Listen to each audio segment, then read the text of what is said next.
Saudara-saudara pendengar yang kami kasihi dimanapun Anda berada, Anda kembali bersama kami dalam acara Telaga Tegur Sapa Gembala Keluarga. Saya Gunawan Santoso dari Lembaga Bina Keluarga Kristen, dan kali ini saya bersama Bapak Pendeta Dr. Paul Gunadi. Kami akan berbincang-bincang dengan Ibu Weni Sunaryo, Master of Arts. Beliau adalah seorang ahli terapis okupasi. Perbincangan kami kali ini tentang stroke dan gangguan otak lainnya. Kami percaya acara ini pasti bermanfaat bagi kita sekalian, dan dari studio kami mengucapkan selamat mengikuti. Bapak, sebenarnya apa penyebab orang menderita stroke yang akhir-akhir ini juga banyak dialami oleh keluarga-keluarga itu, Pak? Pada umumnya stroke itu disebabkan oleh pecahnya pembuluh darah di otak, Pak Gunawan. Nah, sudah tentu kalau menggumpalnya darah itu tuh tidak terlalu banyak, yang pecah tidak terlalu besar, berarti ya akibatnya juga lebih minimal. Tapi kalau misalkan penggumpalnya darah menjadi terlalu besar, maka akibatnya juga akan lebih parah. Misalnya kita akan mengalami stroke setengah badannya, paralisis, kita tak bisa lagi menggerakkan anggota tubuh di sebelah kiri kita misalkan. Nah, pada saat-saat seperti itu, maka memerlukan banyak sekali perhatian dan perawatan. Karena sudah tentu akan ada hal-hal yang biasa dilakukan, tidak bisa dilakukan lagi. Nah, kalau stroke itu memang tidak terlalu berat, dengan fisioterapi pada akhirnya anggota tubuh itu bisa berfungsi kembali. Tapi sekali lagi, kalau memang pecahnya pembuluh darah mengakibatkan gumpalan darah yang banyak di otak, nah akibatnya biasanya permanen, dan seseorang itu harus mengalami keterbatasan, mungkin bisa sepanjang umur hidupnya. Nah, pecahnya pembuluh darah di otak itu disebabkan oleh apa, Pak? Pada umumnya memang karena ada sejarah tekanan darah tinggi ya, Pak Gunawan. Nah, ini memang sesuatu yang menjadi penyakit kita di zaman modern ini. Kita yang terlalu capek, kurang istirahat, kita yang makannya kurang hati-hati, sehingga memakan banyak makanan-makanan yang berkadar kolesterol, kalori tinggi, atau kita yang menjalani kehidupan yang penuh dengan tuntutan, kewajiban kita segunung, banyak hal yang harus kita kerjakan dalam jam yang sama, harus selesai pada hari yang sama, dan sebagainya. Nah, semua faktor itu memang berperan besar terhadap kondisi tekanan darah kita. Nah, apalagi ditambah dengan kita mempunyai warisan dari orang tua. Salah satu orang tua kita penderita tekanan darah tinggi. Nah, itu faktor-faktor pencenderung yang akhirnya menambah kemungkinan kita terkena tekanan darah yang tinggi. Atau misalkan dalam kondisi kita memang darah tinggi, terus kita terjatuh, akhirnya pecah pembuluh darah. Atau kalaupun kita tidak terjatuh, memang akhirnya tekanan darah itu yang tinggi memecahkan pembuluh darah di otak, sehingga akhirnya kita terkena stroke. Bu, ini kalau pasangan kita atau orang tua kita mengalami stroke seperti itu, apa yang bisa kita lakukan sebagai anggota keluarga? Pada sekarang ini kan banyak kena stroke, dan kita juga seperti Pak Paul sudah bicarakan, kan stroke juga bermacam-macamnya. Ada yang hanya pembuluh darahnya cuman efeknya sedikit, atau yang banyak juga. Tapi itu pasti mengganggu aktivitas mereka sehari-hari atau juga dengan pekerjaan mereka. Jadi apa yang kita bisa lakukan dengan terapi, karena waktu pembuluh darah itu pecah, yang seperti Pak Paul bisa setengah badan itu jadi lumpuh. Jadi bisa dari mata sampai ke bawah bisa nggak kelihatan. Jadi kita perlu juga tahu mereka tuh di mana, kelemahannya di mana, dan fokusnya ke sana. Misalnya mereka ada kesulitan misalnya sebelah mata itu tidak kelihatan, jadi ada dalam kanannya itu. Jadi kita bisa membantu mereka memberikan visual punya support, jadi atau gimana biar mereka bisa lihat ke arah, dan juga dengan training juga latihan dengan visualnya. Kalau dengan tangan kita mungkin bisa dengan terapi okupasi, kita menggunakan aktivitas juga bisa membantu mereka. Misalnya dulunya mereka suka masak, jadi kita menggunakan aktivitas seperti itu untuk gimana bisa membantu mereka untuk menggunakan tangan mereka. Jadi tidak hanya berlatih aja, latihan juga perlu, tapi kita juga bagaimana menggunakan aktivitas yang buat mereka berarti untuk bisa memulihkan mereka punya kemampuan untuk menggunakan tangannya. Kalau dengan kakinya, selain juga kita berlatih untuk supaya ada gerakan dalam kakinya, kita juga melalui fisioterapi juga mengajarkan mereka bagaimana jalan. Jadi itu kita bisa mencakup semuanya. Nah itu biasanya pasien stroke ini memang kan agak manja gitu ya, karena dia membutuhkan perhatian dan sebagainya. Tapi ada orang-orang yang memperlakukan pasien stroke ini seolah-olah dia tidak sakit gitu. Jadi dipaksa untuk berdiri sendiri, untuk minum, untuk apa gitu. Ini menolong enggak sih? Sebetulnya itu sangat menolong ya. Jadi kalau ada seorang yang ada keinginan untuk mandiri, itu akan memberikan motivasi untuk mereka untuk bagaimana pulih lebih cepat lagi. Sebaliknya kalau orang yang lebih senang dilayanin, itu akan lebih lama untuk pulihnya karena mereka merasa mereka tidak membutuhkan harus independen. Jadinya mereka lebih senang dilayanin seperti itu.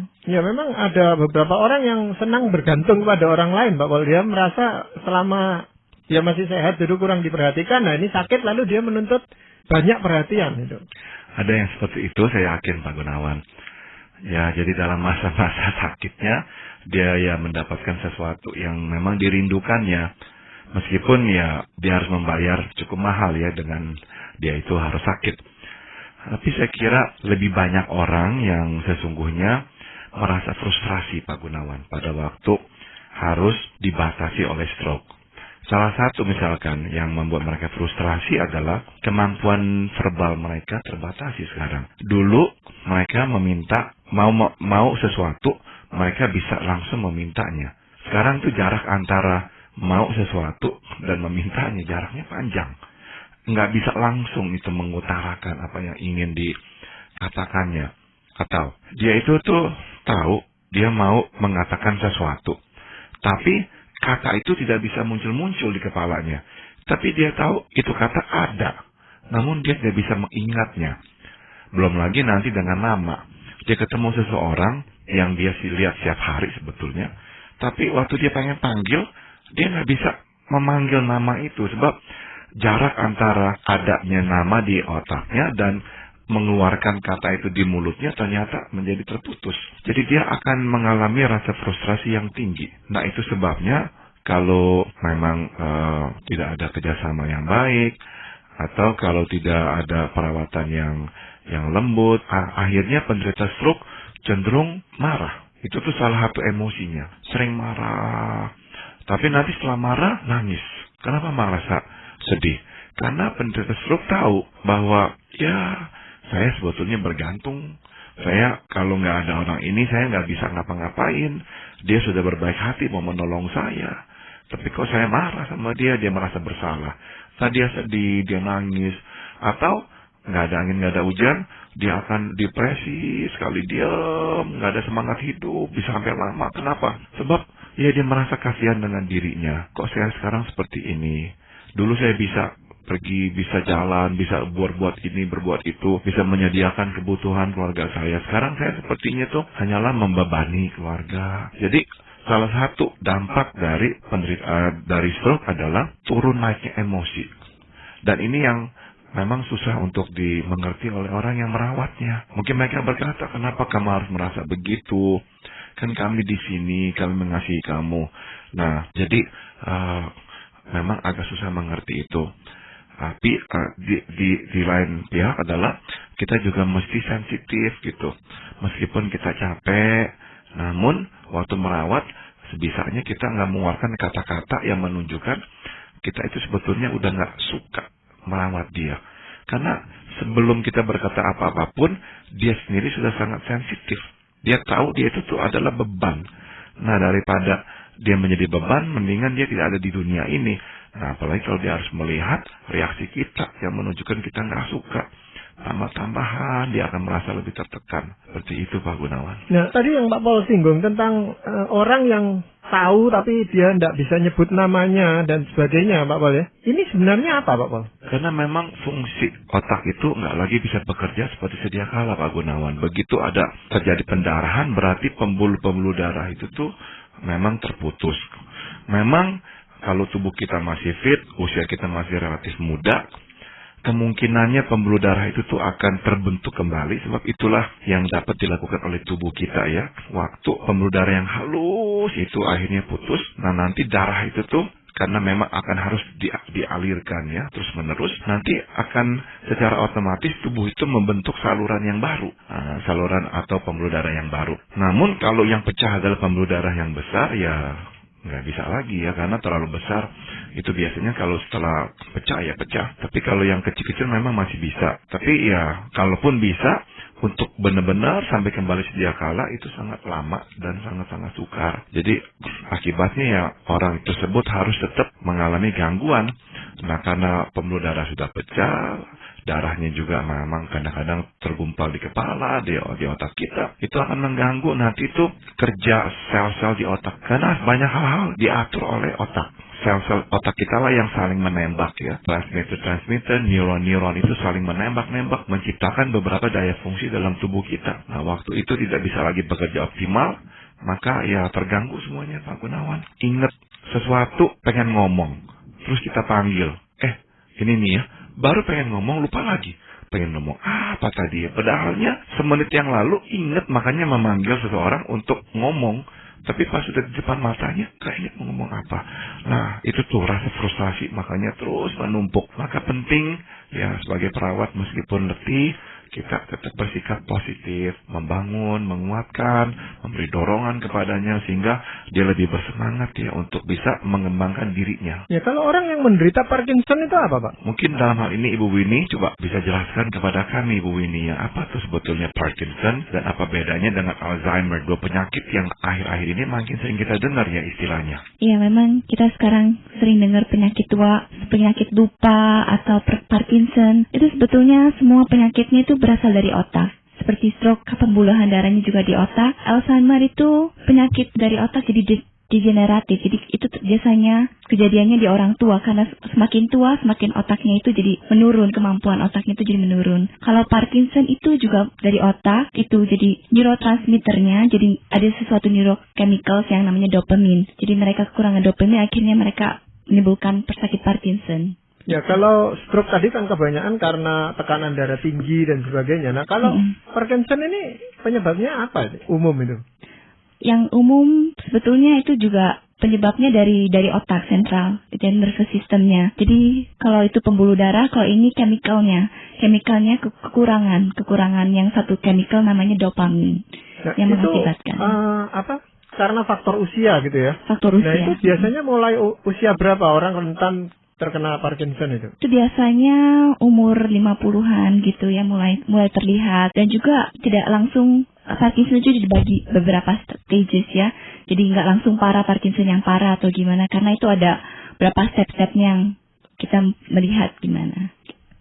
Bisa Ibu Winnie jelaskan coba itu pergerakan atau perkembangannya penyakit Parkinson itu?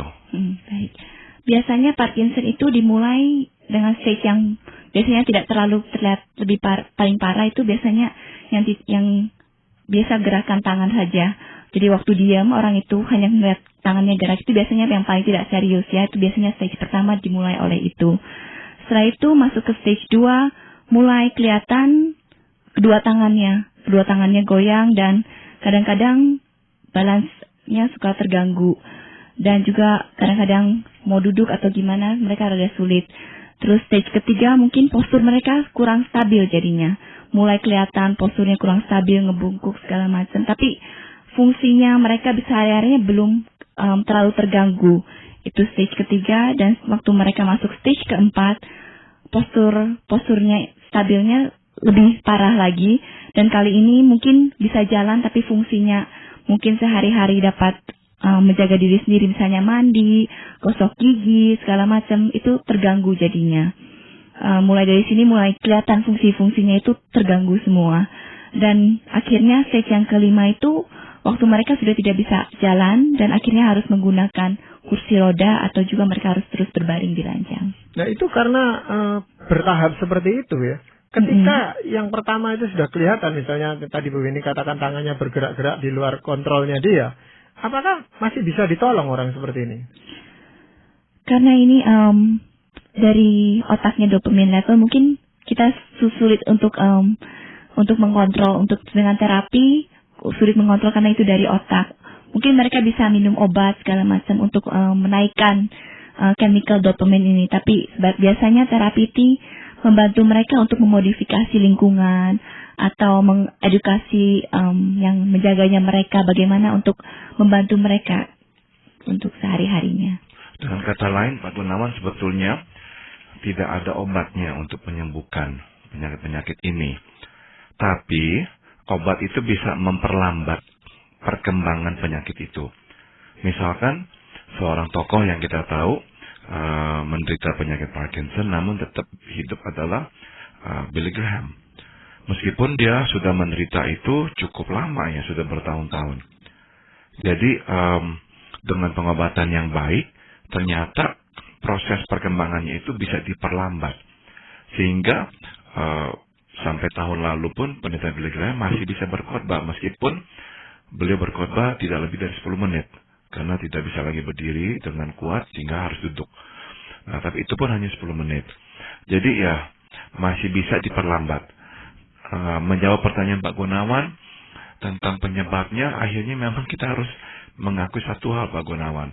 Tentang penyakit. Banyak hal yang bisa kita jelaskan anatominya, prosesnya, kenapa sampai begini begitu, apa yang terjadi di tubuh kita, di otak kita bisa menjelaskannya.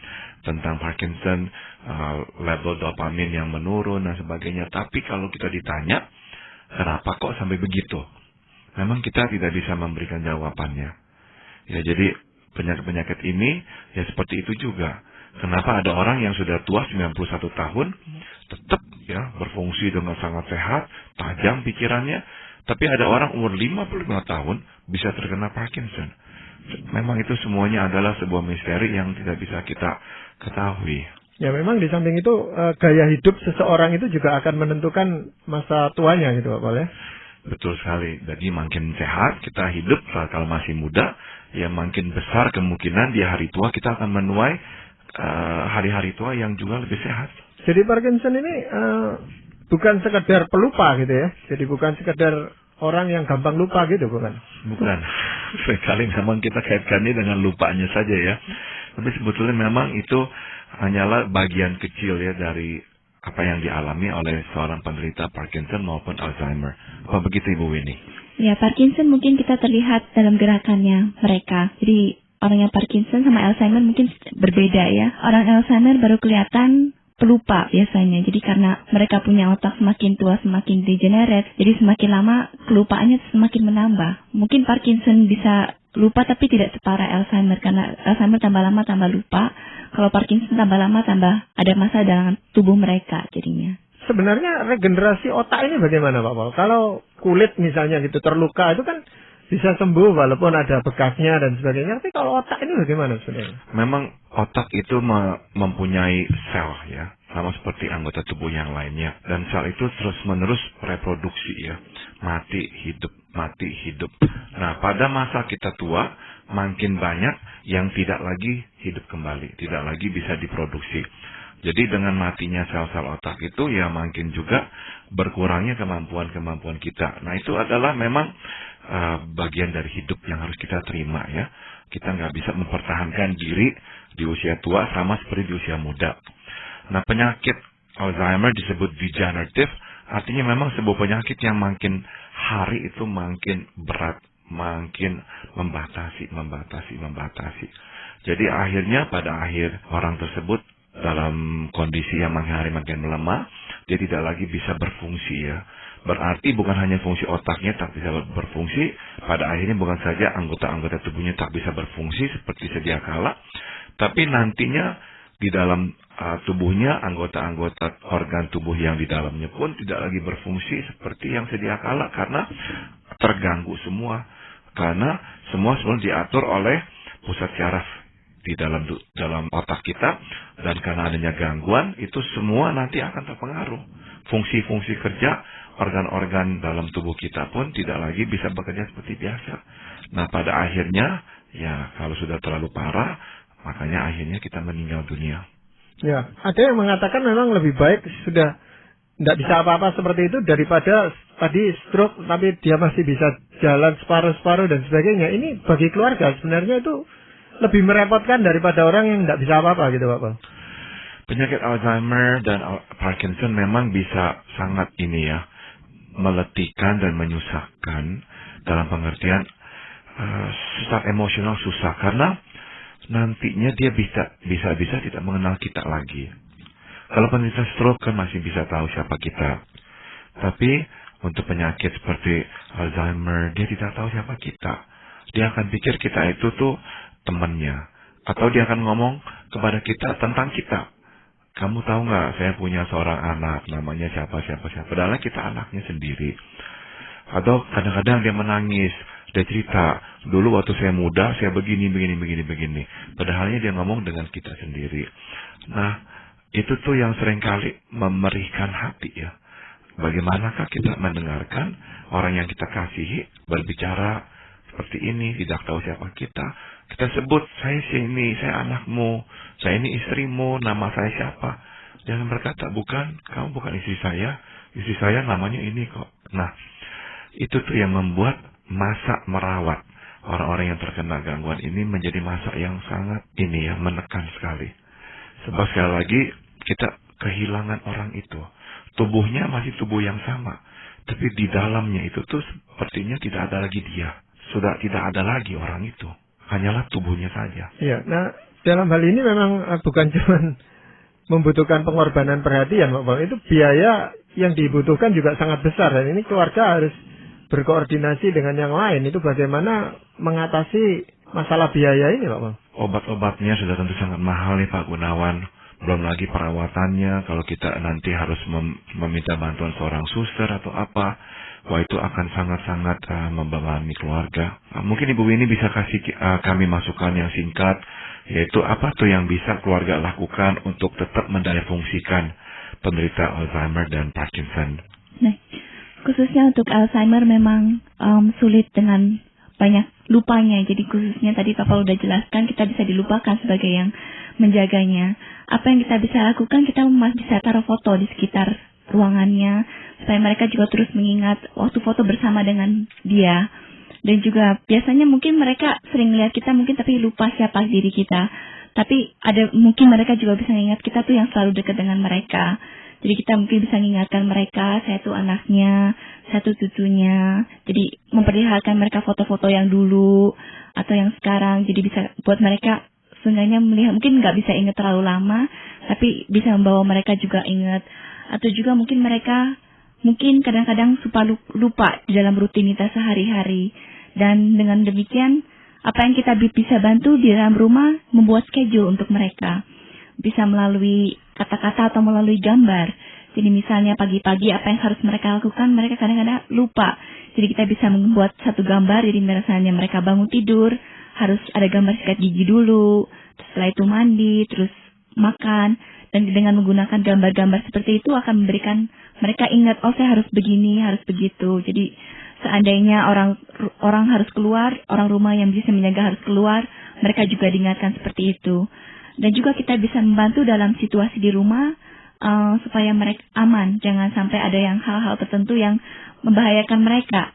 Jadi misalnya di kamar mandi bisa ada pegangan untuk mereka mandi dan mereka tidak jatuh juga, atau modifikasi di rumah sehingga aman untuk mereka berjalan-jalan di sekitar rumah. Ya cuman masalahnya seringkali ada orang yang sudah makan gitu ya, baru diberi makan, lalu dia minta makan lagi, jadi dia tidak merasakan bahwa perutnya sedang kenyang. Jadi walaupun ditolong dengan gambar, dia lupa ini yang tadi ini makan ini belum, lalu dia minta makan lagi gitu Bu ini.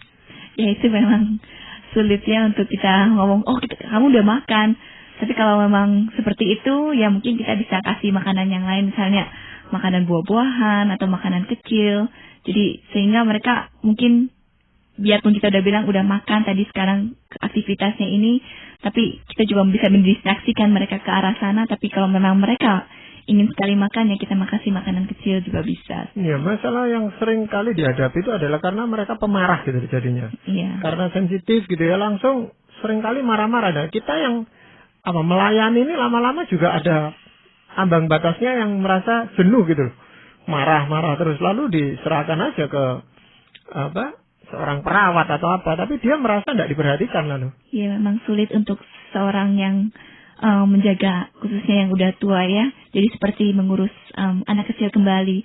Tapi kita sebagai yang menjaga juga kita perlu kesabaran juga ya. Situasi kondisi mereka karena itu juga tidak terkontrol dari diri mereka sendiri. Jadi kita juga harus sabar, penuh kasih sayang juga menyayangi mereka. Mungkin memang sulit itu, kedua pihak ada emosinya. Ya makanya itu tadi sampai pada kesimpulan orang mengatakan lebih baik orang ini tidak bisa apa-apa sama sekali rawat begitu daripada yang setengah-setengah gini Pak Pol. Iya. Ya, apalagi seperti Parkinson, orang itu memang kan bisa melihat dirinya, Pak Gunawan. Dia melihat, dia tangannya gemetar, dia megang gelas tidak bisa, jatuh semuanya. Jadi dia pun merasa frustrasi gitu. Dan pada akhirnya memang sensitif karena merasa dirinya itu tuh gak lagi berharga, jadi beban. Dan merasa orang udah siap untuk menolaknya, menertawakannya. Pernah sekali saya berhadapan dengan seseorang yang terkena Parkinson sudah parah, sebab memang tidak bisa lagi buang air, ditolong oleh anaknya. Bukannya dia berkata terima kasih saya dibersihkan, malah dia berkata, kamu senang ya lihat saya seperti ini. Nah, anaknya kan pasti sakit hati ya.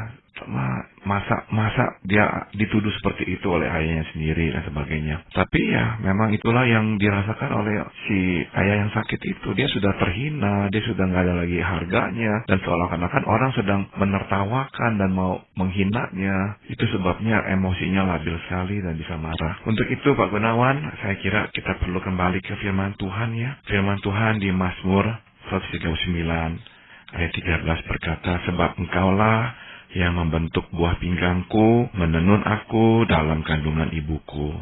Aku bersyukur kepadamu oleh karena kejadianku dahsyat dan ajaib. Ajaib apa yang kau buat, dan jiwaku benar-benar menyadarinya. Kita masih tetap bisa membacakan firman Tuhan kepada penderita Parkinson, kepada penderita Alzheimer. Ingatkan sekali lagi tentang firman Tuhan, bahwa mereka adalah ciptaan Tuhan, Tuhan yang membuat mereka, dan dalam kondisi ini tetap mereka itu ciptaan Tuhan yang tetap berharga, dan mata Tuhan tetap melihat mereka. Nah, hal itulah yang terus kita komunikasikan, dan kita yakini firman Tuhan yang mereka dengar akan terus bisa berbicara ke hati mereka. Ya, terima kasih Pak Paul, juga Ibu Winnie, banyak terima kasih. Para pendengar sekalian, terima kasih Anda telah mengikuti perbincangan kami dengan Ibu Winnie Sunario, Master of Arts, dalam acara Telaga